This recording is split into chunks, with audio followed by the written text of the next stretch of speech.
Заветом, с историей праотцев. Вот мы уже практически завершаем историю с Иосифом Праведным. И подошли к моменту переселения Израиля в Египет. То есть вот выход из Египта, история с Моисеем, она всем известна, да? История египетского рабства, бегства от фараона и так далее. Правда же, да? А вот как они туда попали? Каким образом? Это же ведь не коренное, да, население? Да, вот сегодня мы будем с вами как раз об этом говорить, но прежде мне хотелось бы напомнить вам о сути самого Ветхого Завета по отношению к Новому. Апостол Павел в своем послании к евреям, вы можете прочитать, говорит следующее. Бог многократно и многообразно, говоривший издревле отцам в пророках, в последние дни говорил нам в Сыне, которого поставил наследником всего, через которого и веки сотворил.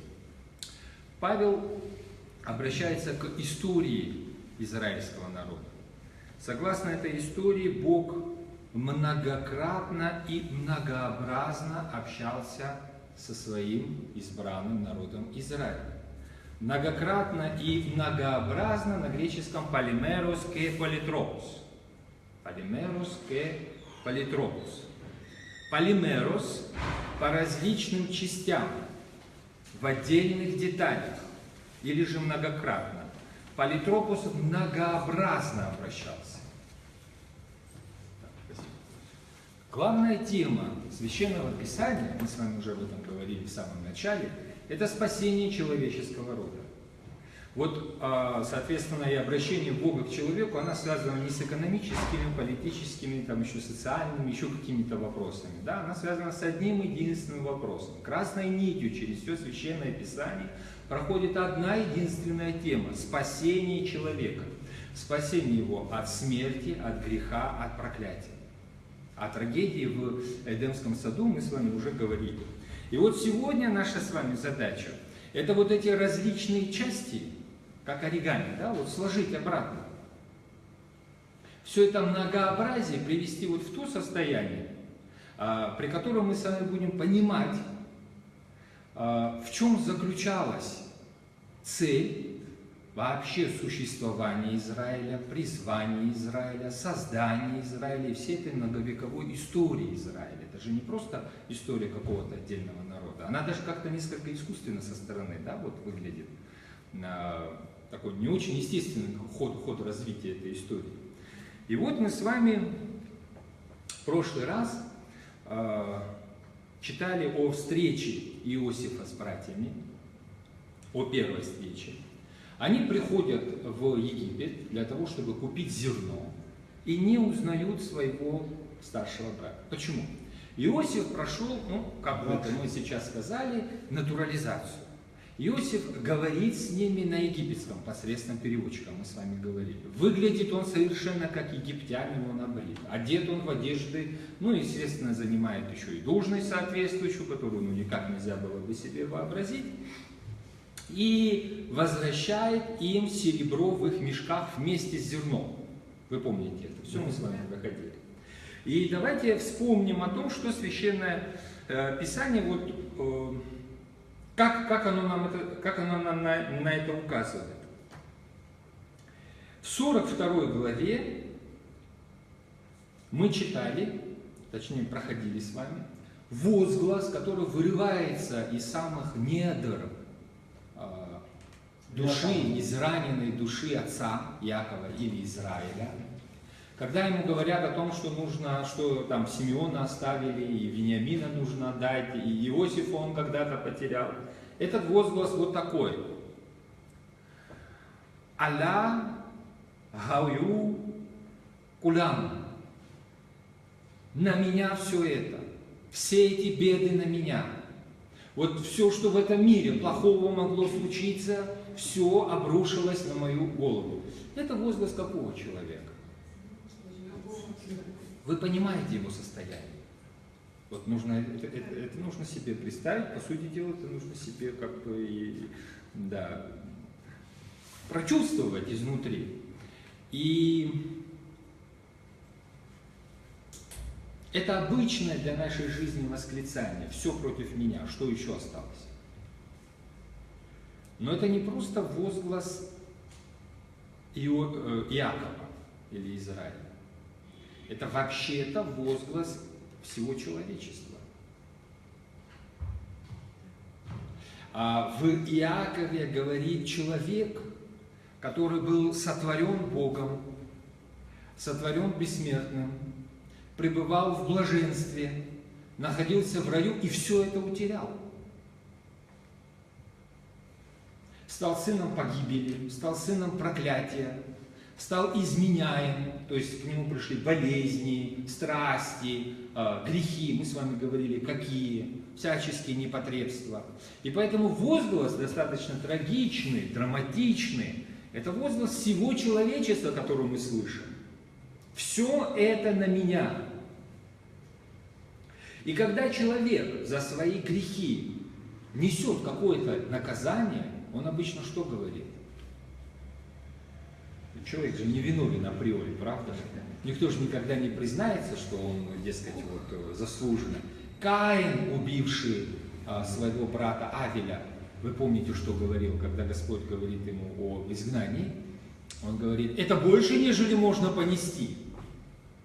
В нашем случае человек что говорит? За что мне все это? Да? Это же тоже обычное, да, это и недоумение, и с другой стороны, это вот самая презумпция невиновности: я всегда прав. А если что-то происходит, это вот какая-то огрешность, она посторонняя, она внешняя. Она вот приходит как случайность. Она не связана ни с моей жизнью, ни с моим состоянием. Вот встретилась она на пути и носит внешний какой-то фактор, формальное по отношению ко мне. А ведь это не так, ведь мы все взаимосвязаны, и грех проникает в самую суть мироздания, в самую суть творения. Не бывает ничего оторванного совершенно, вот как снег на голову свалившегося, ничего такого не бывает. Наказание за преступление, как тоже мы с вами уже знаем, не исправляет ничего. Ну, сколько раз мы видим на протяжении вот всей истории Ветхого Завета, всей истории праотцев, что наказание ничего не исправляет. Кто-нибудь был исправлен? Вы можете назвать хоть одного персонажа Ветхого Завета, который бы исправил, выровнял бы свои пути, вот стал бы праведным, я не знаю, вернулся бы в Эдем.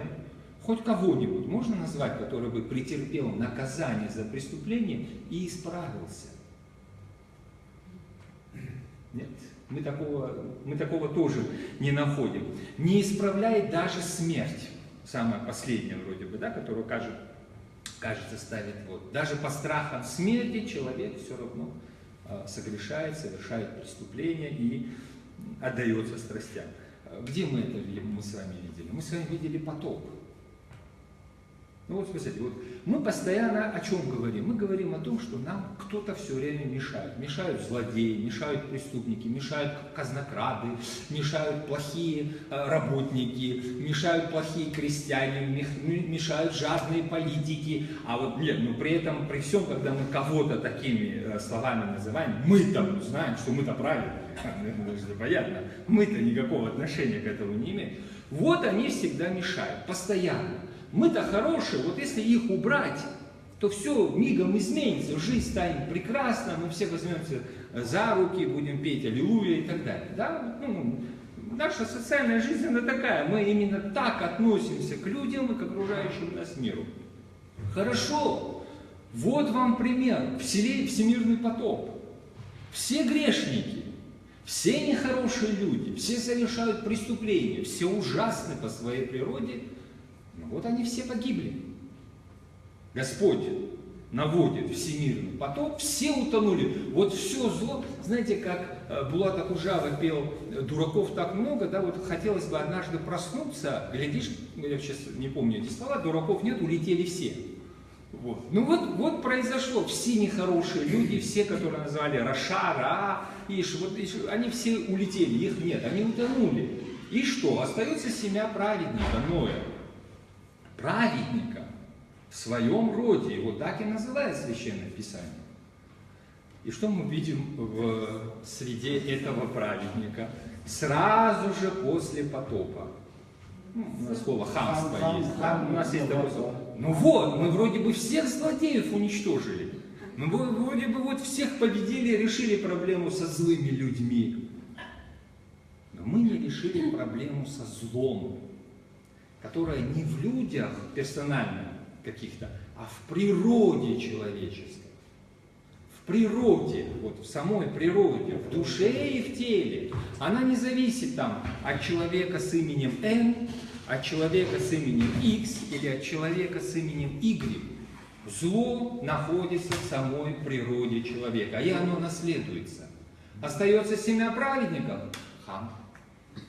А дальше, как это все распространяется, вы все это видите. Ну и хам понес наказание, ну и тоже ничего это не исправило. Это вы тоже можете наблюдать. Итак, братья Иосифа, мы с вами об этом читали, приходят в Египет. В Египет для закупки зерна. Зерно шелер или хлеб.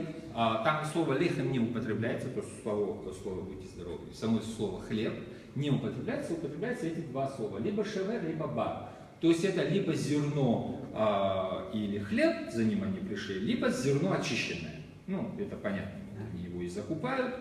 Вот они за ним пришли в первый раз, также пришли и во второй. Мы с вами уже говорили о том, что Иосиф – это прообраз кого? Христа. Совершенно верно. Господа Иисуса Христа. Иосифа тоже продают за 30 серебряников, предают свои же братья, кидают в темницу. Ну, в общем, все, какие только можно пройти перипетии жизненные, он у нас проходит. И вот братья приходят в Египет для того, чтобы купить хлеб. Для них это жизнь. Мы с вами говорили о том, что отец обращается к ним, что вы смотрите друг на друга, мы тут погибаем, сделайте что-нибудь, да? Вот они приходят в Египет, чтобы купить хлеб, это для них жизнь. Правильно? Хлеб жизни. Правда же? Иосиф, он что делает? Он возвращает серебро в мешки с хлебом. Если Иосиф – это прообраз Христа, купить спасение или жизнь можно у Христа? Возможно такое? Вот сам Христос говорит, обратите внимание, «Я хлеб живый, шедший с небес. Ядущий хлеб сей будет жить вовек. Хлеб же, который я дам, есть плоть моя, которую я дам за жизнь мира». Она не покупается. Эта жизнь куплена быть не может. Прообразовательно Иосиф возвращает серебро. Он не берет этого серебра. Он возвращает его вместе с хлебом жизни. В нашей жизни нельзя купить благодать. Можно за деньги приобрести все, что угодно. Ну, за материальные блага мы имеем в виду в этой жизни. Все, что угодно. Благодать нельзя. Господа нельзя. У нас есть такое слово – симония. Она и на греческом симония, и на латыни симония. Откуда это слово у нас взялось?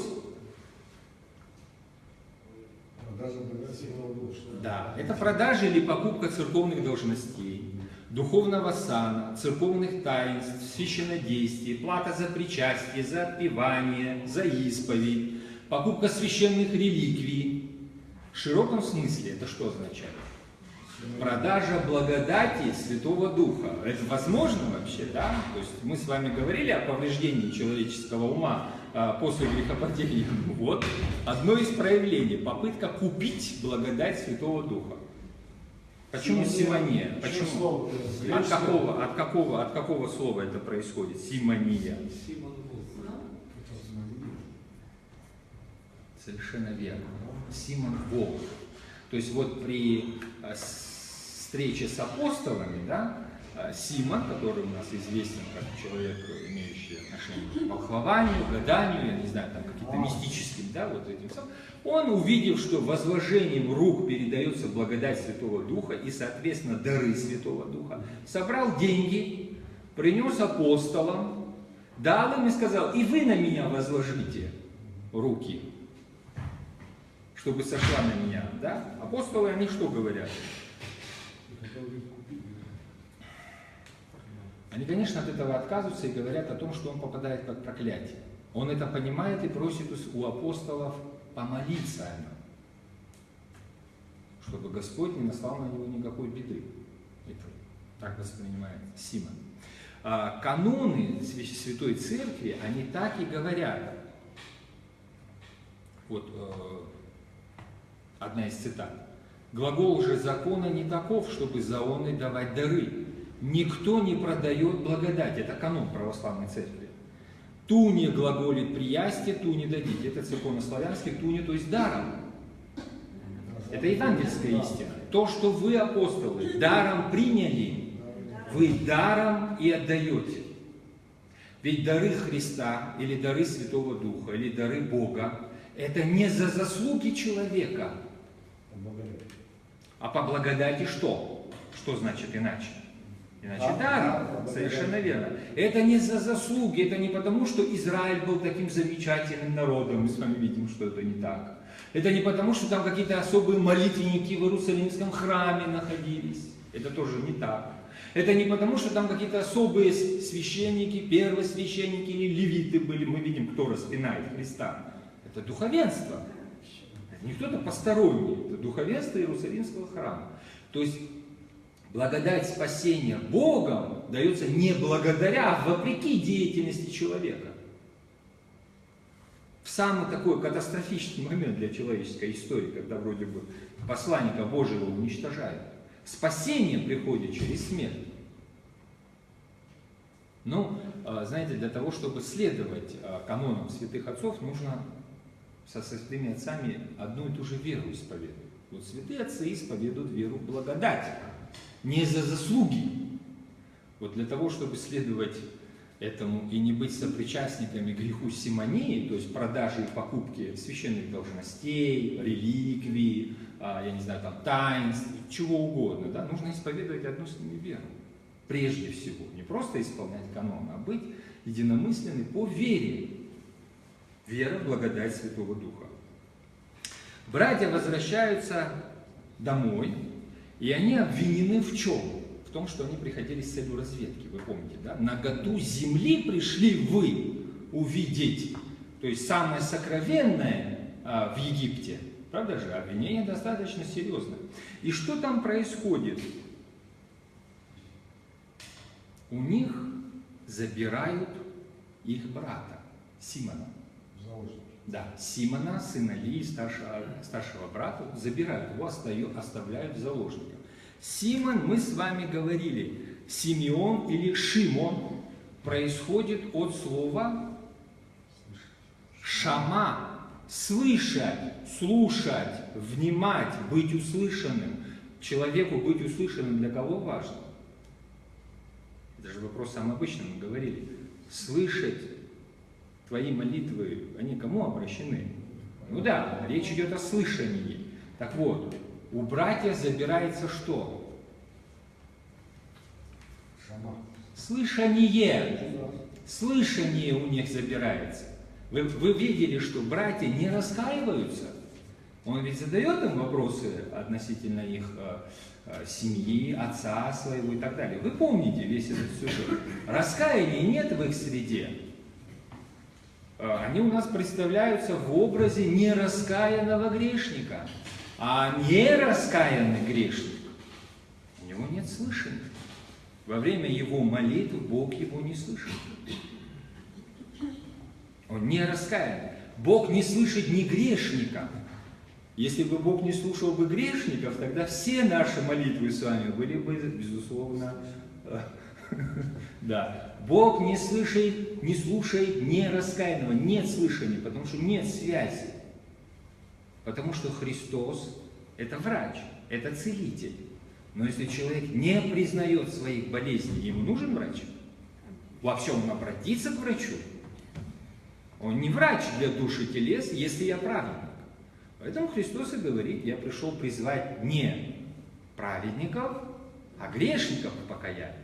Он опускается в среду грешников, спасает грешников, общается с кем? С лихаимцами, с блудницами, самым непотребным, да, вот, частью, вот, социальным срезом этого населения, но общается с теми, кто его слушает, кто раскаивается, кто не говорит о своей праведности. Вот с какого рода грешниками общается Христос. В данном случае этого нет. Они абсолютно в этом не раскаиваются, и у них забирается слышание Божие. Оставляется Симеон. Они остаются одни. Они вроде бы и под благословением Божьим, но в то же время нет слышания. В дальнейшем им представляется, что на них какие-то особые скорби навалились. Ну, это понятно, да, вот особые скорби они и одного брата не имеют, и старшего теперь потеряли, и вернулись с серебром, и это говорит о том, что им обратной дороги нет, они не могут туда вернуться, поскольку их теперь обвинят в чем? Совершенно верно. В воровстве или казнократстве. Но вот когда вот все обстоятельства против тебя, вот когда все уже, нет никакого просвета на горизонте, вот тучами все заволокло, как вот сегодня, вот нет никакой надежды, в это время посмотрите, что начинает происходить. У нас есть такой персонаж, как Иуда, вы помните этого брата? Помните этого брата? Иуда в переводе означает «слава Божия», Егуда, да? Вот смотрите, что происходит. Иуда, который предает старшего брата Иакова, когда заканчивается еще раз хлеб, он обращается к своему отцу. Если я не приведу к тебе Беньямина, я буду отвечать перед тобой. То есть своей жизнью, своей семьей, своим состоянием. Это тот Иуда, о котором мы с вами говорили, который ради достатка оставил своих братьев и переселился куда? Вот где были копи царя Соломона, помните, да? В это место переселился. Переселился ради прибытка. У него богатый друг, Адаламентянин, вы помните, да?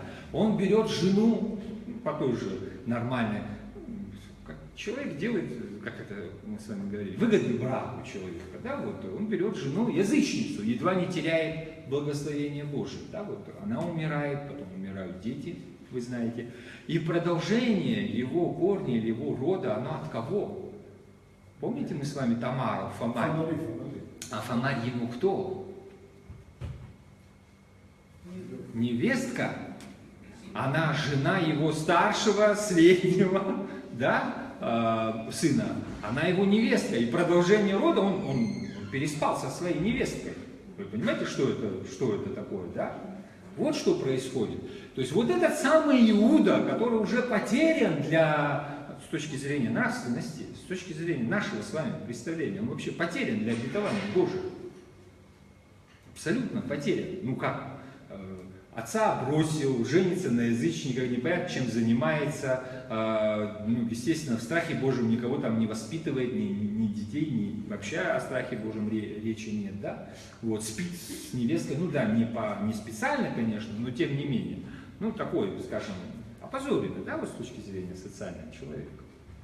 Этот человек, Иуда, слава Божья, она проявляется не из-за человеческих качеств, потому что это слава Божья, это действие уже Бога. Он, который предложил продать Иосифа. За сколько? Ну, так, немножко меньше, да, вот сумма. Вот, но тем не менее, зачем его убивать? С этой никакой выгоды нет. Давайте продадим. Вот купцы мадиамские проходят, да. Этот самый Иуда, на котором в обиходе, как у нас говорят, печати ставить нельзя. Да, на этом человеке.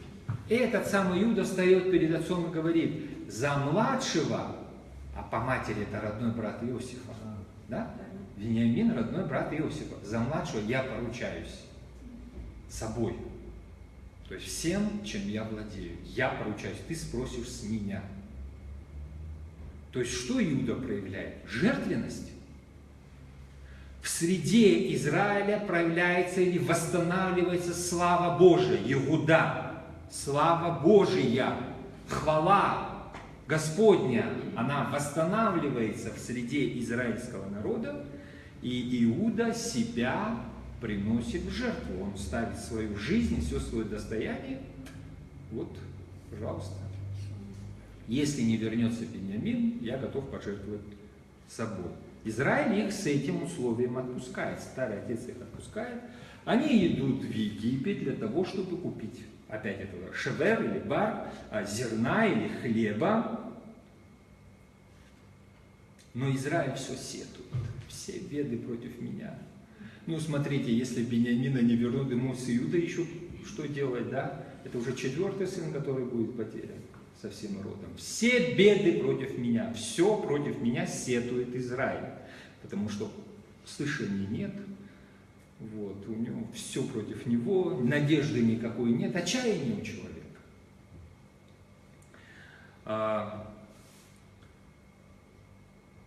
О чем молится, мы с вами читали в 43 главе, о чем молится, как благословляет Израиль. Бог же всемогущий да даст вам найти милость у человека того, то есть у правителя, чтобы он отпустил вам и другого брата вашего, и Вениамина. А мне, если уже быть бездетным, пусть буду бездетным. Вот еще одно проявление отчаяния. Ну, значит, я вообще останусь без детей. В общем, сетовали. Однако, слава Божия, восстановлена.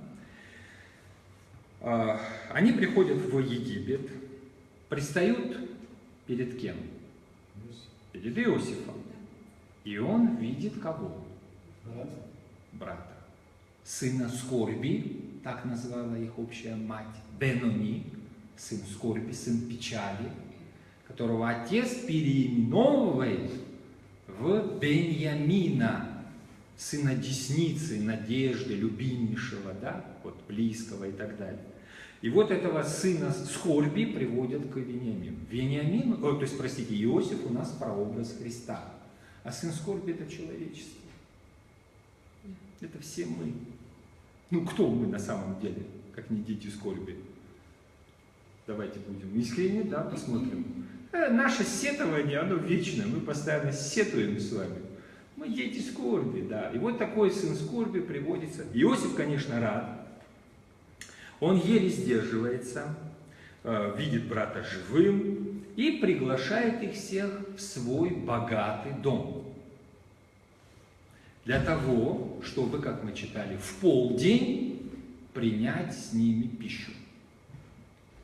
И это, конечно же, у братьев вызывает ужас. Понимаете, люди, бедуины, приехали в Египет, в цивилизованную страну, для того, чтобы где-то на границе купить, ну или же в городе, в котором это разрешено, купить хлеба, зерна и уехать. Что у них происходит? Их приглашают в дом правителя Египта. Ну, такого не может быть. Мы с вами знаем, египтяне не едят даже с иностранцами, а уж с иудеями это уже и подавно, да, вот эта египетская цивилизация, она к эллинам относилась достаточно брезгливо. Я вам читал Геродота, который говорил о том, что даже после приборов, которым пользовались греки, египтяне не пользуются, потому что это все осквернено. Почему? Потому что египтяне, они дети богов. Здесь все остальные люди, это вот непонятно, что за создание. А египтяне, это, конечно, дети богов. Это в дальнейшем будут кто? Римские граждане, да?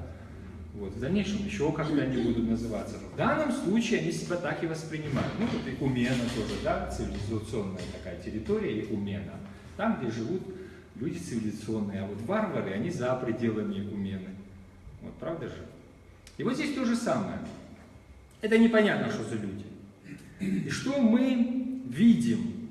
Иосиф увидел между ними Вениамина, пишет Моисей, брата своей матери, и сказал начальнику дома: веди сих людей в дом, закали что-нибудь из скота и приготовь, потому что со мной эти люди в полдень будут обедать. И что они говорят? Их ведут в дом. Устрашились мужи от того, что приведены в дом Йосефа, и сказали: из-за серебра, возвращенного в наши кошели прежде, мы ведомы, чтобы навет возвести на нас, и напасть на нас, и взять нас в рабы. Так же и наших ослов. То есть и ослов заберут, и нас продадут, и на этом все закончится. Они, как и отец, не ожидают ничего хорошего. Теперь это тоже отчаявшиеся люди. Это тоже дети скорби. Они все бенуним. Они идут на что? На заклание фактически. Не так и я себе думаю. Да. Но не то предусмотрел для них Господь. Каждый раз, когда человек думает, что идет на заклание, нужно еще учитывать, а что по этому поводу думает Господь. Понятно, что по этому поводу думаем мы. Что по этому поводу думает Господь Бог. И их ведет некий человек, а они пытаются с ним договориться. А об этом человеке сказано, что он был над домом Иосифа, буквально. То есть он был управителем дома Иосифа, домоуправителем, точно так же, как Иосиф в свое время был правителем в доме Потифара. Вы помните, да? Вот такой же у них правитель. Святитель Филарет Московский, он утверждает, что это был сын Иосифа, его старший сын, ну кому как не сыну, да, вот поручать вести дела дома. Ну, у нас нет таких точных определений, мы не знаем, мы допускаем эту версию. И что делают братья Иосифа? Они пытаются договориться с этим домоправителем. Они рассказывают ему всю историю с серебром. Спрашивают, это вот из-за серебра, наверное, вот, ну, вы понимаете, это произошло случайно, мы в этом не виновны. Этот домоправитель, мы с вами об этом читали в прошлый раз, в ответ успокаивает и утешает их. Успокаивает и утешает. Он им говорит, он сказал, будьте спокойны и не бойтесь. А дальше он произносит слова, которые для египтянина вообще не характерны, не свойственны. Бог ваш и Бог отца вашего дал вам клад в мешках ваших. Серебро ваше дошло до меня, то есть не переживайте вы за это серебро. И привел к ним Симеона и возвращает им брата. Он их утешает. Он произносит благословение в адрес единого Бога, Творца неба и земли. Он говорит о том, что деньги дошли, не переживайте, и он возвращает слышание. Такой он у нас многоразличный, многообразный, и тоже такой многочастный какой-то персонаж получился. Ну, кого мы называем утешителем, который все возвращает, все освящает, благословение во имя Божие дает. Мы сейчас такую молитву читали, Марк, перед началом. Совершенно верно. Мы вот только к Святому Духу так и обращаемся, к утешителю. А он параклитон. Параклитис. Утешитель. То есть, если Иосиф у нас прообраз Христа, то его домоправитель – это прообраз Святого Духа. Он утешает, он славословит, и самое главное, он возвращает слышание. Мы же так и молимся, Марк. Что мы говорим? «Приди и вселися, и очистены от всяких скверны, и спаси, блаже души наши». Вот такой же прообраз у нас возникает и здесь.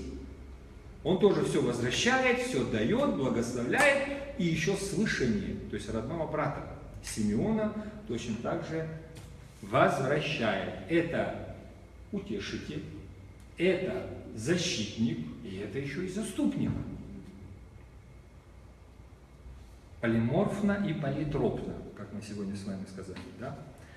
По этому поводу Христос говорит, это Евангелие от Иоанна в 14 главе, «Я умолю Отца и даст вам другого утешителя, да пребудет с вами вовек, Духа истины, которого мир не может принять, потому что не видит его и не знает его. А вы знаете его, ибо он с вами пребывает и в вас уже будет». Это защитник, еще раз повторимся, заступник, утешитель.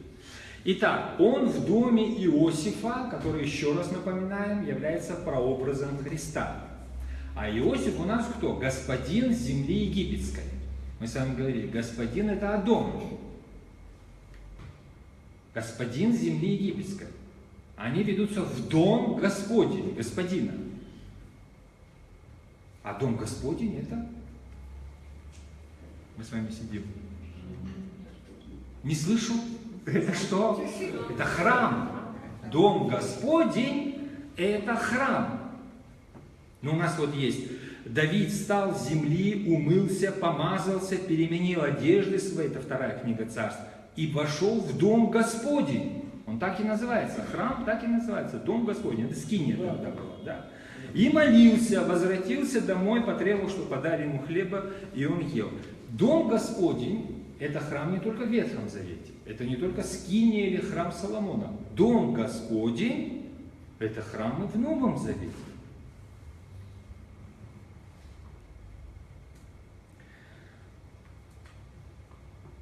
Понятие «церковь» ведет свое происхождение от 2 греческих слов. Церковь, наше слово, церковь, которое мы на русском произносим. Церковь, не экклесия, а именно церковь. На славянских и германских языках. Это церква по-сербски, кирхе по-немецки, church по-английски. И восходит к греческому слову кириакииком, дом Господень. Если слово экклесия это собрание, то слово церковь это цитата из канонического права отца Владислава Цыпина, такой хрестоматии Русской Православной Церкви. То есть это самая обычная информация, здесь ничего тайного нет. Дом Господень это церковь. Или церковь это и есть дом Господень. И вот смотрите, братья ведутся в дом Господина, и уже на входе их утешают, им возвращают слышание, их успокаивают, и они входят вовнутрь. Совершенно верно. То есть мы говорим о прообразах, ведь мы с вами все время говорим о символах. Этого еще нет. Это только прообразовательное значение книги Бытия, которую мы с вами рассматриваем. А куда их приглашают в Дом Господень? К чему их приглашают? Совершенно верно. К трапезе. К трапезе, о которой сегодня, кажется, во время проповеди вам и говорили. Да? О трапезе в Доме Господнем. В Откровении, в 3 главе, Христос говорит: «Се стою у двери и стучу. Если кто услышит голос мой и отворит, войду к нему и буду вечерять с ним, и он со мной». Что значит вечерять? То есть принимать пищу. Дипнисо, это дипнисо ужинать, да, буду ужинать с ним, происходит от син дипнео, обедать вместе. Обедать вместе. Иосиф что говорит? После полдня буду с ними принимать пищу, то есть обедать. Обедать, правильно? Христос что говорит? То же самое. Греческое слово дипнео. Обедать.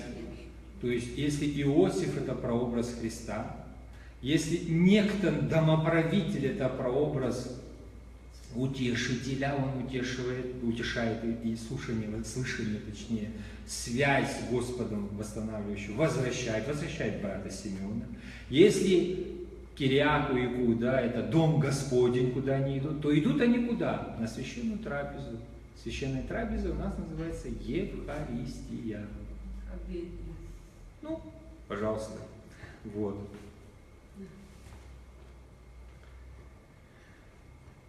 И вот этого сына печали мы с вами читали, Бенони, подводят к Иосифу. Его подводят к Иосифу. И дальше Моисей пишет: «И поднял глаза свои Иосиф, и увидел Вениамина, брата сына, матери своей, и сказал: это брат ваш меньший, о котором вы сказывали мне». И сказал: да будет милость Божия с тобою, сын мой. Еще раз напоминаю вам, Иосиф – это прообраз Христа. Сын скорби и дочери скорби – это мы с вами. Подводятся они к Иосифу, точнее мы подводимся ко Христу, и Христос нам говорит: Милость Божия, да будет с вами, это глагол ханан, благотворить, облагодетельствовать, делать милым, нежным, очаровательным, жалеть, миловать, щадить, быть помилованным, получать благодать или пощаду. Но это все то, что дает нам Христос. Это все то, что делается или происходит с человеком после Бога воплощения. И это тот образ взаимодействия между Богом и человеком, который благодаря христианству возникает. Человек становится милым и нежным в очах Божьих. Человеческая природа освящается, человеческая природа воскресает. Это Господь возносится в человеческой природе и садится одесную Бога Отца. Это человеческая природа милуется, щадится, получает благодать, пощаду и милосердие от Христа. Вот этот прообраз. Итак, что Христос сделал с человеком? Пощадил, это об этом говорится. Пожалел, об этом говорится. Помиловал, об этом говорится. Ну, сделал очаровательным, об этом тоже говорится. И 42 глава, по-моему, она заканчивалась, вы читали в прошлый раз, посылал им кушанье, последний стих, да, вот, прочтите, пожалуйста. Мне сказал Яков, не пойдет с вами мой сын, его брат. Ну вот, Вениамин один у меня остался. Нет, 42-ю? 42-й. Последний стих. Последний стих, Да. да, 38 стих. Ну, значит, это 43-й. Мы, 43-й это продолжим, может, да. Последний стих, посмотрите. А Иосиф посылал им Вот. кушанье со своего стола. Причем Вениамину в 5 больше, чем остальным. И пили они и пировали вместе с Иосифом. Да, и посылал им кушанье со своего стола. Да, мы с вами говорили, я вам обещал остановиться на этой цифре, да, и все-таки разрешить это недоумение, почему именно 5, почему не в 2 раза больше, не в 3 раза больше, не в 4, не в 7 в конце концов, а именно в 5 раз. Со своего стола посылать другому, я думаю, вам объяснять не нужно. Вы и так все прекрасно понимаете, что значит от нашего стола к вашему столу. Ну вот он посылает в 5 раз больше. Именно Вениамину, который был сыном скорби, а теперь он Бениамин, он сын десницы. Значит, давайте посмотрим на текст Библии, несколько возвращаясь назад. Когда Иосиф толкует сны фараона, вы помните это, да? Это книга Бытия, 41 глава, 34 стих. «Да повелит фараон поставить над землей надзирателей», советует Иосиф, растолковывая сон фараона, «собирать в 7 лет изобилия 5-ю часть земли египетской». То есть, чтобы пережить 7 лет голода, он предлагает 5-ю часть земли египетской собирать. То есть, для спасения используется вот эта вот 5-я часть. Далее, 47 глава, мы с вами... Вот она звучит так. «Когда будет жатва, давайте 5-ю часть фараону, а 4 части останутся вам на засеяние полей, на пропитание вам, тем, кто в домах ваших, на пропитание детям вашим». То есть 5-я часть – это доля фараона. Фараон – это правитель и божество Египта. Это царь и бог Египта. 5-я часть – это доля, которая передается царю и богу. 5-я часть – это часть, которая собирается для спасения жителей Египта. Это еще не все. Если мы обратимся к следующей книге, книге Левит, через 1 главу мы с вами будем ее изучать, то в ней говорится: «За ту святыню, против которой согрешил он, то есть человек, пусть воздаст и прибавит к тому 5-ю долю, и отдаст сие священнику, и священник очистит его, то есть грешника, а в нем жертвы повинности, и прощено будет ему». То есть, если человек совершит какое-то преступление, грех против ближнего, то ради искупления он не только должен покаяться, прийти в храм к священнику, он должен возместить убыток в 5 раз. То есть 5 это символ спасения в голод, это часть, принадлежащая Богу и царю, да, правителю, и 5 это еще и цифра искупления. для того, чтобы очиститься от греха, за грех против человека, за грех против ближнего возмещается доля в 5 раз превышающая ущерб. И, наконец, книга Чисел говорит следующее. «Скажи сынам Израилева, если мужчина или женщина сделает какой-либо грех против человека и через это сделает преступление против Господа, виновна будет душа-то. Пусть исповедуются в грехе своем, который они сделали, и возвратят сполна то, в чем повинны. И прибавят к этому 5-ю часть, и отдадут тому, против кого согрешили».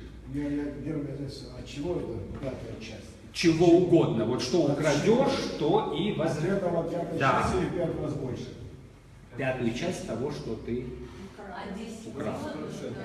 Теперь смотрите, 5-я часть возмещения за преступление. Иосиф дает сыну печали, да, возмещение, тот становится сыном десницы. Но почему Иосиф же не согрешал против братьев? Почему он посылает Вениамина? Вениамин, мы говорим, это представитель человечества. Иосиф – прообраз Христа. Но он же не совершал греха. А вот в этом и раскрывается взаимоотношение Бога и человека. Вот в этом совершенно верно и заключается взаимоотношение Бога и человека. Когда Христос пришел на землю, Он что, совершал преступление? Нет. Он что, был клятвопреступником, нарушителем закона, подстрекал каким-то бунту или еще к чему-то? Ведь ничего такого не было. Ни Понтий Пилат, ни первосвященники не могли найти, в чем его обвинить. Правда же? Кроме клеветы, которую на него возводили. Вы все это помните. А что получается? Для того, чтобы спасти человеческий род, приносится невинная жертва. Он ничего не совершал, и он же еще и жертва ради искупления человеческого рода.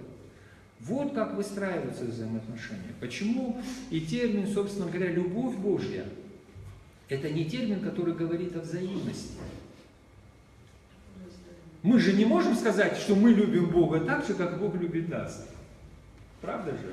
Мы ни в какой мере этого произнести не можем. Почему? Потому что, как объясняет апостол, в том заключается истина, любовь Божия, что Он возлюбил нас еще когда мы были грешниками. И жертва приносится невинная. Бог распинает себя ради виновного. Невиновный отдает виновному. Святой отдает грешному ради спасения грешных. Ради того, чтобы восстановить это достоинство сына скорби, сына десницы, тот, кто не виновен, отдает и посылает со своего стола. Потому что он богат. Бог богат любой милостью. У него нет ни в чем недостатка. Он абсолют. А нищие, нищеброды, это достоинство человека, который задирает нос перед Творцом. Постоянно, на протяжении всей истории человека. Но которому похвастаться на самом деле нечем. Он грешен, он смертен, он болезненен, он страстен. То есть не он, а мы. Вот в чем заключается вера в Бога. Это не просто вера сильного героя в сильного Бога, как нам показывают там герои, Гераклы верят в Зевса. Нет, это вера грешника в святого Бога. Итак, 5-я часть – возмещение за преступление. Возмещение за преступление, которое ты не совершал. И это действие, характеристика действия, которое совершает Господь по отношению к людям. Вот таково действие по отношению к людям. Почему и о наказании Ян Златоуст говорит, не говори, то есть Ефрем Сирин говорит, что не говори о праведном судье, о Боге как праведном судье. Если бы он был праведным судьей, ты бы не жил ни минуты. Есть тебя за что наказывать. Но говори о нем как о любви. Ты же живешь. И это какое, о ком мы говорим или в кого мы верим, если мы читаем в Евангелии о том, что Бог посылает дождь и на и праведных, и на неправедных. И светит как солнце и праведным, и неправедным. Вот какого Бога мы с вами исповедуем. Вот такой Бог на самом деле. Вот тот Бог, о котором Иоанн Богослов говорит, Бог есть любовь.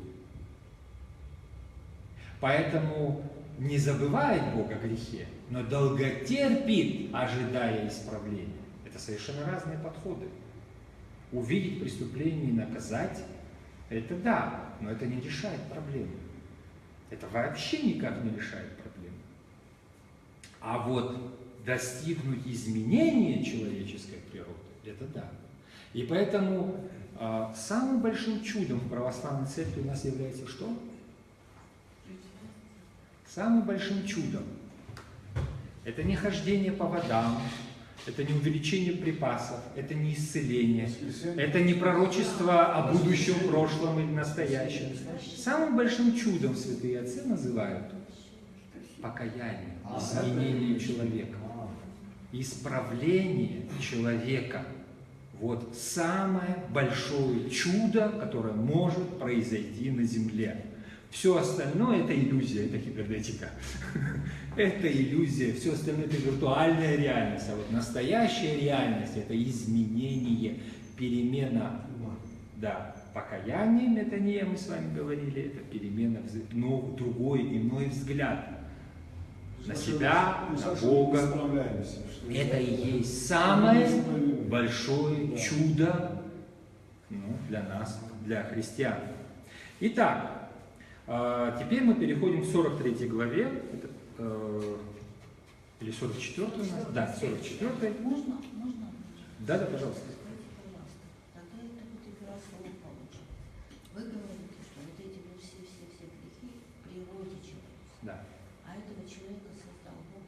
Да. И он ввел вот в него Но генетически вот это все плохо. А потом он от него же требует вот быть там.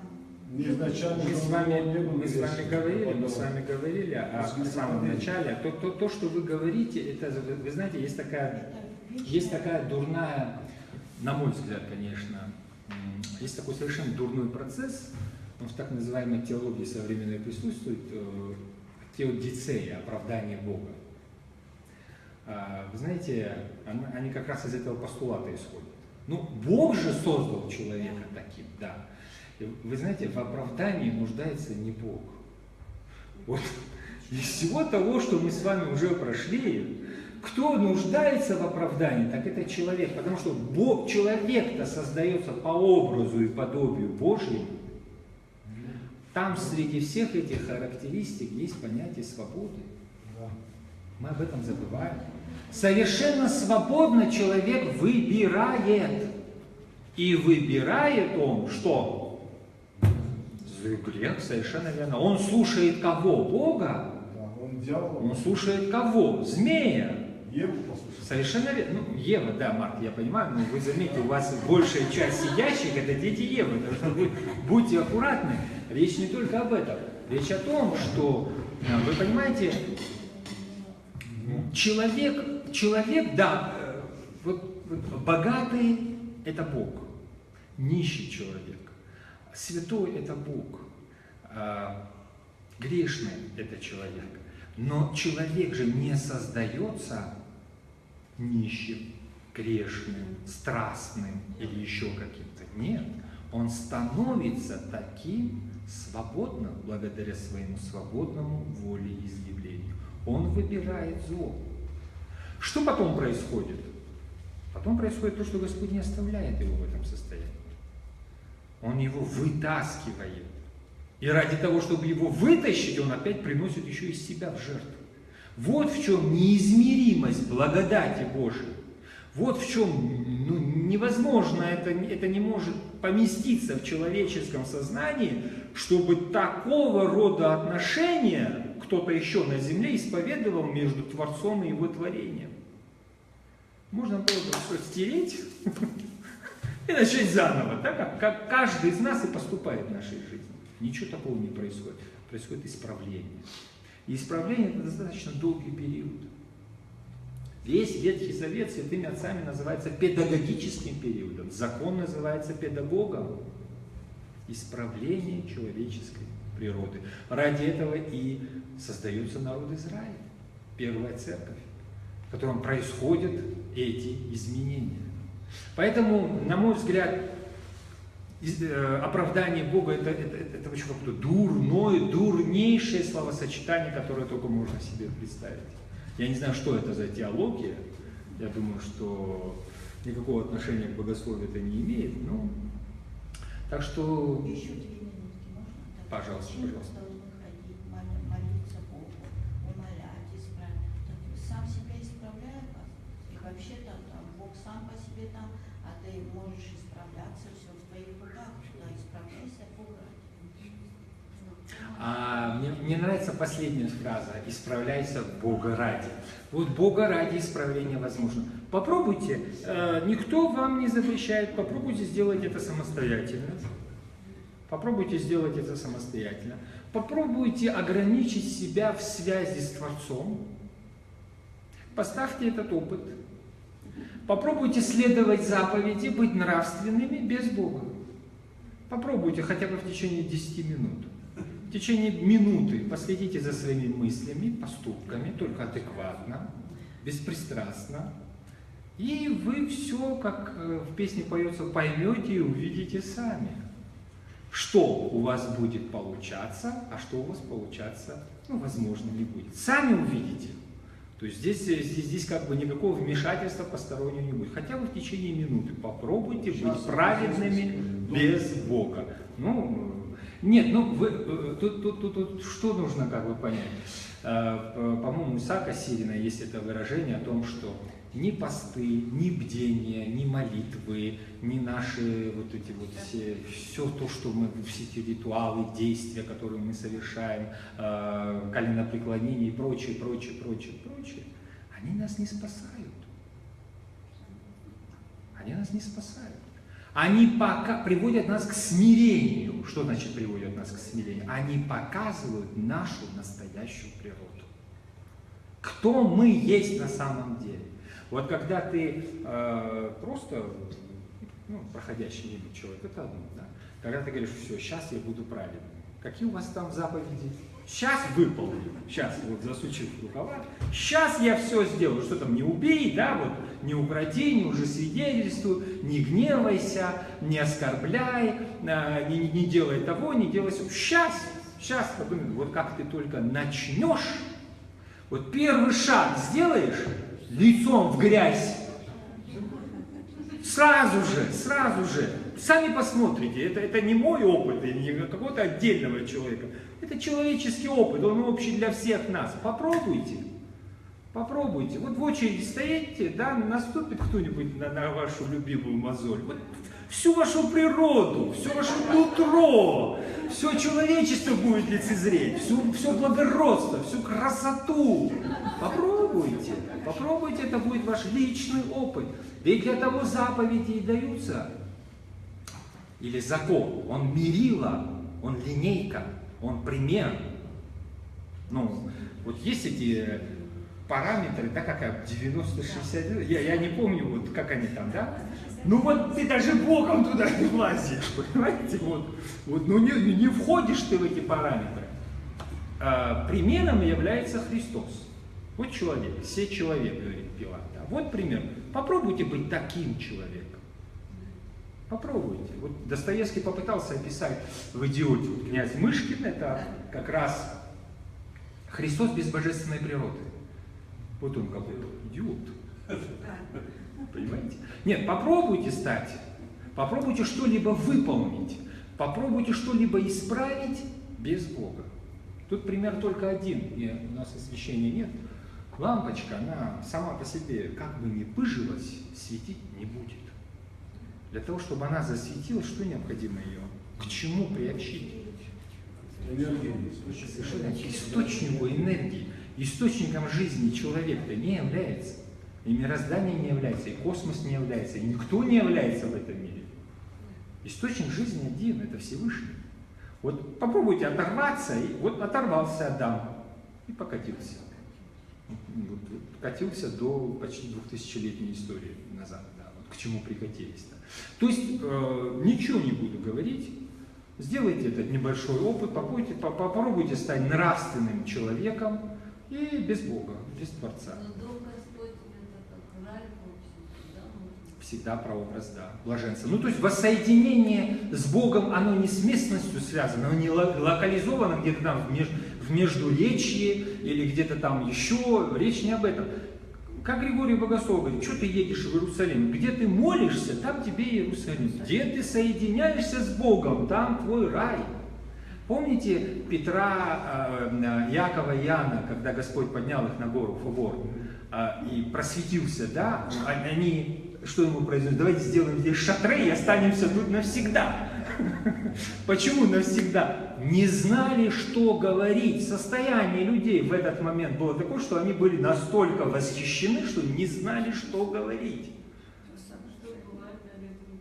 А что произошло? Они увидели славу Божию. Они приобщились к своему Творцу. И они уже не знали, что в этом мире им сказать. Они хотели это состояние сделать постоянным. Но это понятно, продлить это блаженство. Блаженство – это состояние не в местности. Она не от того, что вы куда-то поехали за 3-9 земель и там вот к чему-то приобщились. Оно там, где вы встретили Бога. Там, где произошла встреча, а встреча с Богом происходит только в одном единственном месте. В сердце человека. У каждого в своем сердце. Вот там происходит встреча с Творцом. Продолжим. Иосиф сказал своему управляющему: наполни их мешки зерном, сколько смогут увезти, и каждому в мешок сверху положи обратно его серебро. Да, то есть мы, по какому стиху, пожалуйста, да? То есть мы помним, что хлеб жизни не покупается. Он опять все серебро кладет в мешки и отправляет дальше. А в мешок младшего вместе с серебром положи еще и мою серебряную чашу. Да, вот гивия, чаша, некая серебряная чаша, которую он кладет дальше. Управляющий сделал, как приказал Иосиф. И 2 рассвело, гостей отпустили домой вместе с их ослами. Братья вышли из города, но не успели еще далеко уйти, как Иосиф сказал управляющему: скорей догони их, а догонишь, скажи: зачем вы отплатили злом за добро? Зачем украли у меня серебряную чашу? Ведь господин мой пьет из этой чаши и гадает по ней. Да, вот интересно. Гадает – это нахаш. Гадать, ворожить, предсказывать, догадываться. Мы с вами уже люди с ивритом знакомые по неволе, да? Где у нас это слово нахаш встречалось? Нахаш. Так оно еще звучит шипяще. Где оно с вами встречалось в Священном Писании? Вега нахаш гая ру миколь хаят хасаде ашер аса Адонай Элохим. Змей, ганахаш, был хитрее всех животных полевых, которых создал Господь. Нахаш – это тот самый змей, который в раю искушал Еву и Адама. Нахаш. И здесь то же самое слово нахаш. То есть без змея искушения не будет. Вот эта чаша гадания, предсказания, ворожбы, она же является и ганахашем. Дальше. Худое дело вы сделали. Управляющий догнал их и сказал, что было велено. Братья ответили: зачем ты, господин наш, говоришь такое? Не могли бы рабы твои такого сделать? И даже серебро, которое оказалось у нас в мешках, мы привезли тебе обратно из Ханаана. Так неужели мы стали бы красть у твоего господина серебро или золото? Да если у кого из нас найдется украденное, пусть его казнят, а мы все останемся. Все? Да, закончите стих. А мы все останемся у господина нашего в рабах. Тут никто не заинтересовался чашей гадания. На кофе, небось, гадаете. То есть знакомая, да, вещь? Раз никто не спросил, что за чаша гадания. Да, ну здесь, конечно, чаша гадания. В Древнем Египте, мы с вами уже говорили, распространены все эти культы. Это не только современная цивилизация изобретения. По чаше гадали как? Была так называемая гидромантия, гадание на воде. Воду наливали в масло. Потом возникали какие-то образы. По этим образам, ну там фигурки, да, Ну, дальше уже вы понимаете. А дальше вот это вот слово. Догадываться по фигуркам о том, как это связано с нашей жизнью. Нахаш работал дальше. Была олеомантия, то есть гадание на масле. И там воду заливали масло, здесь масло заливали в воду, тоже в чаше. То есть, ну, для этого какая-то отдельно, да, у современных этих, ну, что это круглое, как это называется, кристалл какой-то стоит, да, они по нему что-то там видят, гадают. А тут отдельная чаша была, вот по ней гадали, чаша гадания. Вот. Значит, алеомантия это когда масло заливают в воду. Эномантия это на вине гадание. Все то же самое, заливают вино в другую жидкость и уже опять по появляющимся уже цветным фигуркам, да, уже цветное изображение. Вот. Вы думаете, ваши чашки с кофе это господа, точнее дамы, раньше были еще более изобретательны, да. А аломантия, ну, это посредством соли, но это как бы тут уже не обязательно чаша, тут другие уже. То есть вы понимаете, что чаша была многофункциональна, и на ней в свободное время египетская знать или жены египетской знати, они вот совершали разные, выливали себе, да, вот эти фигурки. Да. И знаете, что у нас? У кого найдете, у кого найдено будет из рабов твоих, тот умрет, они говорят. Ашери маце и то меавдеха вамот. Ну, понятно, что нахаш появился везде, где у нас нахаш искушение и смерть. Вот. Там, где нахаш, там по-другому не бывает. Там, где змей, там иного развития ситуации быть не должно, если не присутствует промысел Божий. Дальше, пожалуйста. Пусть будет, как вы сказали, ответил управляющий, но рабом станет лишь тот, у кого найдется украденное. Да, понимаете, они-то сразу говорят о смерти. Ну да, где нахаш, там смерть, и нужно их понять. Но раб-то посланник, он не посланник смерти, он не ангел смерти, мы с вами говорили, он кто? Параклисис, да? Проклят он там написано. Он утешитель. Он не говорит о смерти. Он говорит, рабом будет тот, то есть останется у нас, у кого будет найдена чаша. Вот. И дальше. Братья поспешно опустили свои мешки на землю и развязали их. Управляющий обыскал всех по порядку, от старшего к младшему, и чаша нашлась у Вениамина. Братья разорвали свои одежды в знак скорби, вновь навьючили слов и вернулись в город. Бенуни, сын скорби, разорвали одежды в знак скорби. Опять скорбь, опять искушение, вроде только что все было нормально, и опять дальше. Иосиф был дома, когда пришли Иуда и братья. Они пали перед ним. Вот смотрите, что здесь сказано. Иосиф, мы говорили про образ Христа, был дома, Кириаку Яку, то есть в доме своем, когда пришли. А теперь смотрите, кто приходит. Иуда и братья. Иуда, кто выделяется. Вы помните, кто себя отдавал в жертву за младшего? Иуда и братья его. То есть пришла слава Божья и эти несчастные сыны скорби. Дальше. А Иосиф сказал им, как могли вы это сделать? Неужели не знаете, что такие люди, как я, искусны в гадании? Да, вот тут дословно, нахеш, енахеш, иш, ашер, камони. Буквально разгадать сумеет, нахеш, венахеш, разгадать сумеет, то есть разгадает, догадается, догадкой догадается, да, разгадать сумеет такой муж, как я. То есть вы что, вы меня хотели обмануть? Меня, правителя, который предсказал голод, меня вы хотели обмануть? Задает он им вопрос. Дальше. Что можем мы сказать господину нашему, промолвил Иуда? Что возразить? Чем оправдаться? Вот сейчас будет речь Иуды, и внимательно послушайте, пожалуйста, ее. Бог обличает нашу вину. Отныне мы рабы господина нашего. Посмотрите, Бог обличает нашу вину впервые.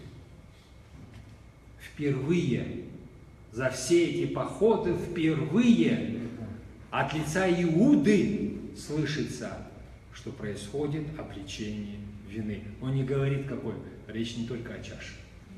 Он не говорит какой конкретно. Дальше. Отныне мы рабы господина нашего, и тот, у кого нашлась чаша, и все остальные. Вот.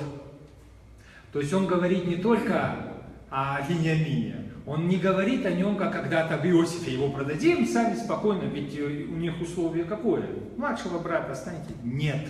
Он берет на себя ответственность. Я такой же раб, как и тот, у кого ты нашел чашу.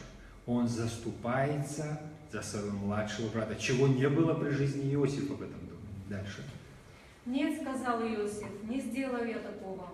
У кого нашлась чаша, тот и станет моим рабом. А Иосиф конкретно акцентирует вину личностно. А вы с миром возвращаетесь к отцу. А вы с шаломом идете к отцу. Тогда Иуда сказал, подойдя к Иосифу: И вот речь Иуды. господин мой, разреши мне рабу твоему говорить с тобой. Не гневайся, господин мой, на раба своего, ведь ты, что фараон.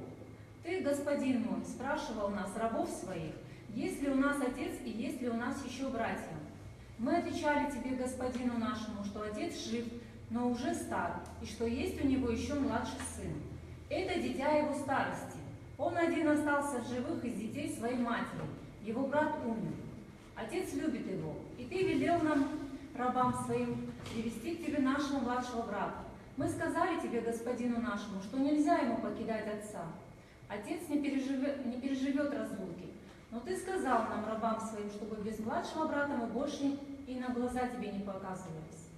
Когда мы вернулись домой к нашему отцу, рабу твоему, мы передали ему твои слова, господин мой. А когда отец снова велел нам привезти немного зерна, мы отвечали, что без младшего брата не пойдем, что без него нам нельзя тебе и на глаза показываться. И наш отец, раб твой, сказал нам так: сами знаете, 2 сыновей родила мне жена. Один пропал, его растерзали звери. Это он передает слова отца. Подумал я. С тех пор я его не видел. Теперь вы и второго забираете, а если с ним случится беда? По вашей вине я, седой старик, от горя сойду в Шеол. Так разве могу я, спросил Иуда, вернуться домой к отцу, рабу твоему, без сына, к которому он так привязан?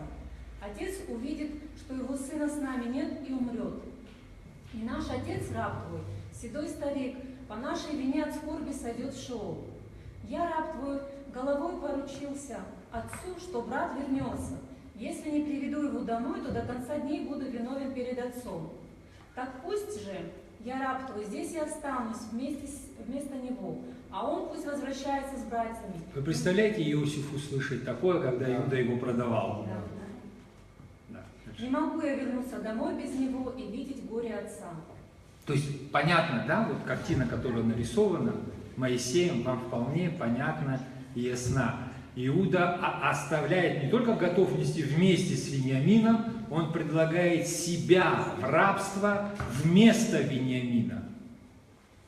Это жертвенность. Слава Господня здесь открывается во всей полноте, жертвенность ради младшего брата. Не кровного по матери, как и Иосиф, да? Вот такая картина, и первый стих следующей главы уже это просто апогей, да, финал всего этого. Дальше. Иосиф был уже не в силах сдерживаться при посторонних. То есть такое услышав, Иосиф уже не сдержался. Дальше. «Выйдите все!» – закричал Иосиф. И никого не было рядом, когда Иосиф открыл своим братьям, кто он. Но рыдал он так громко, что египтяне услышали. Чувства его переполняют, и он уже, естественно, плачет. Ну, он видит исправление, он видит покаяние, и кроме того, он уже не может сдерживать своих братских чувств. Дальше. И слух долетел до двора фараона. «Я, Иосиф, — сказал он братьям, — что с отцом?» А те, остолбенев, не в силах были вымолвить ни слова. Ну, это понятно. «Подойдите, — сказал Иосиф, — и братья подошли. Это я, Иосиф, — сказал он им, — ваш брат, которого вы продали в Египет. Но не мучьтесь, не терзайте себя за это, ведь Бог послал меня сюда, чтобы спасти вам жизнь. Вот уже 2 года, как длится голод, и еще 5 лет не будет ни пахоты, ни жатвы». Обратите внимание, что вот в этой картине, когда он раскрывается им, они, конечно, ожидают чего вместе, безусловно, он сразу же обращает их внимание на то, что не они его продали в Египет. Взгляд Иосифа на это дело совершенно иной. Он не жертва. Он что говорит? Не печальтесь, не будьте досадными в ваших глазах. Да не будет у вас этой мнительности и этого теперь уже ложного стыда. Уже ложного, потому что мнительность иногда опаснее всего совершенного преступления. А мнительность не дает возможность покаянию. Вот. Он что? Он останавливает эту мнительность и говорит, не в ваших глазах пусть это не будет досадным, в ваших глазах то, что вы продали меня сюда, ибо для животворения послал меня Бог перед вами. Бог. То есть даже это зло, это часть промысла. Это не потому, что Бог зло совершает, а потому, что Бог его исправляет. Он его исправляет. То, что велось к смерти, привело к жизни. Для животворения послал меня Бог. Это так рассуждает сам Иосиф. Там Жертва. смирение получается. И здравость суждения. То есть он видит не по горизонтали, он сверху наблюдает за процессом. Он над всеми этими склочными достаточно. Можно было бы, пожалуйста, позвать палача и 9 голов украшали бы. Да, ну все, проблем бы никаких не было. Он бы сказал, ага, вот она месть. Ничего подобного. Иосиф муж праведный. Не потому, что он праведник, потому что он смотрит с точки зрения того, что делает Бог.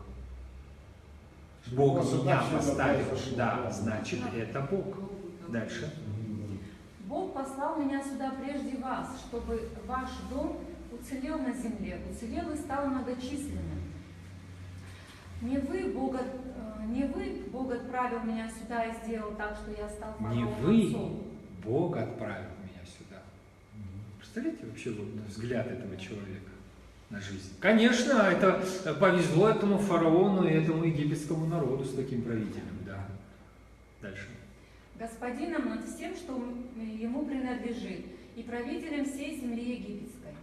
Спешите к отцу, скажите ему, так говорит твой сын Иосиф, Бог сделал меня правителем всего Египта.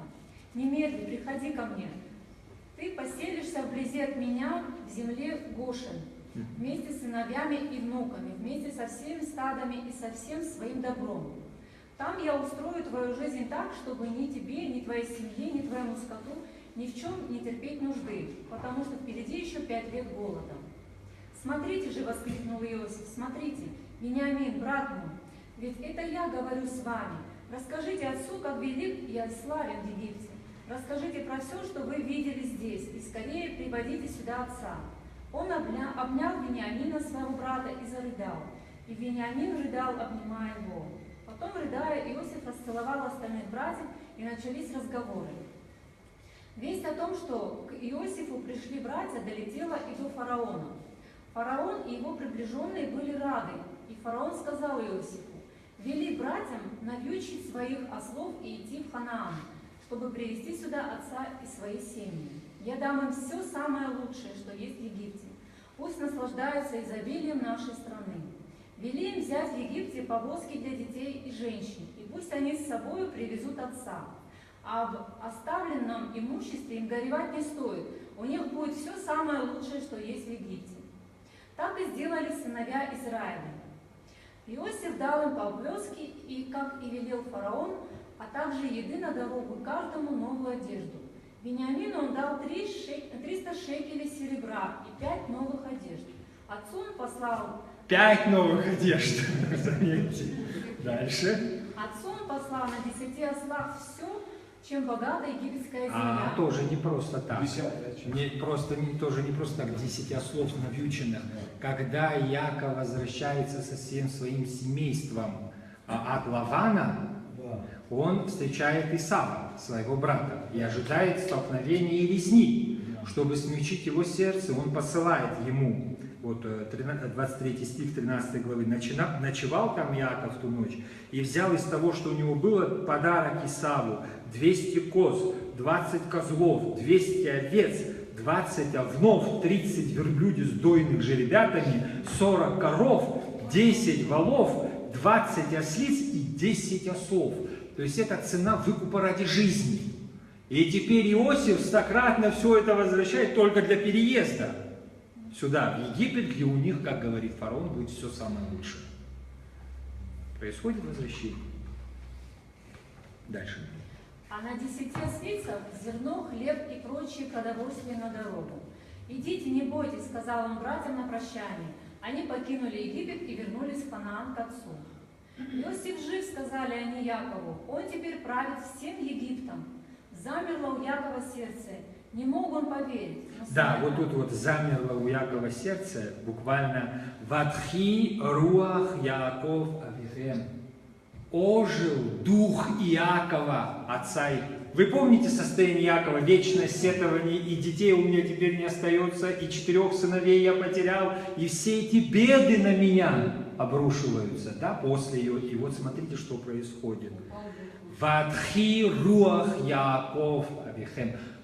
Воскрес, ожил, восстал дух Иакова, Израиля, он же избранник Божий. Да, с верой всегда проблемы. Маловерие и малодушие, они идут вместе. Человек, когда перестает верить или начинает сомневаться, у него возникают эти проблемы. Но Господь ведет все к благу. И вот в данном случае оживает дух, когда Господь своему избраннику приносит посредством его детей такую радостную весть. Дальше. Но сыновья пересказали ему слова Иосифа. Он увидел своими глазами повозки, которые Иосиф прислал, чтобы забрать его, и воспрянул духом. Израиль сказал: «Довольно, так Иосиф, Да. мой сын, жив. Вот. Пойду, Когда мы говорим большое спасибо, это будет дарадзе, да? Дарадзе. То да, раба говорят евреи. Недовольно буквально, а раба, воскликнул он. Многочисленно, много, множественно. Ну, это избыток, восклицает, то есть, ну, такого я не ожидал. Это много, это, как это сказать, премного, превосходно, да, это самая превосходная степень, раба, воскликнул он. То есть, довольно в смысле, хватит, это слишком много, я уже такого счастья и не ожидал, и, собственно говоря, и воспринять в нее, ну, там, представляете, сердцебиение, да, и переполненность у этого пожилого человека. Вот что испытывает теперь этот человек, который еще совсем недавно с печалью хотел войти в Шеол. Вы же читали об этом. С печалью войду я в преисподнюю к сыну моему, говорил этот несчастный отец. А теперь он говорит: раба, этого очень много. Вот это действие благодати. Когда человек вот на грани отчаяния получает этот подарок даром, благодать от Бога. Ну, это все. Это конец главы. На этом Нам тоже мы, на этом довольно, раба. Мы заканчиваем. Если у вас нет никаких вопросов.